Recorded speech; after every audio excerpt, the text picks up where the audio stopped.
Well, here we have a point of view in 3D, the CT scan. It was just the CT scan was made after the surgery before placing the bridge over implants.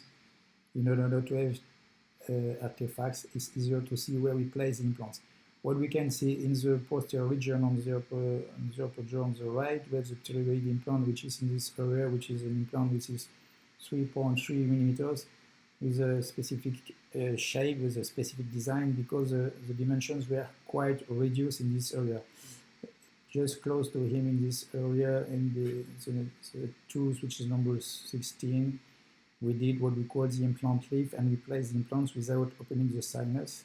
And on the region of the canine, the 13, we place this implant, this plate, which is fixed with screws, and on the buccal place, on the buccal region, and also in the palatal region. Just we have to see the ridge. We don't have any ridge in this area, in this patient, and everything is completely flat between the palatine and the ridge. Everything is flat. That's the reason why we had to place the plates in this area.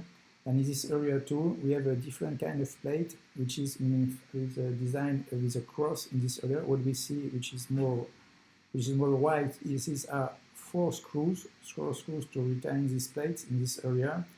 And in this back part here, and down the sinus, we have also another kind of plate, which is similar to this one we did here, we placed here. And this plate is screwed. We put screws on the buccal place, on the buccal region, and also in the palatine region. And at the end, we see the pterygoid implant in this area. This is a pterygoid implant, and which is 16 millimeters long with two abutments in order to come back to just close to the soft tissue. And if we compare, you see the two pterygoid implants which are placed, they are nearly in the same place, and the angle is the same.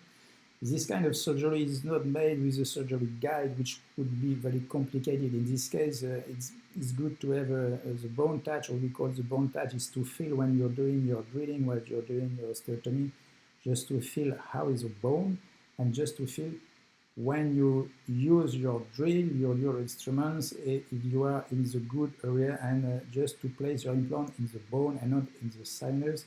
And this is why guide surgery could be very complicated, and also for the plates it's completely impossible to use a guide surgery guide in this area.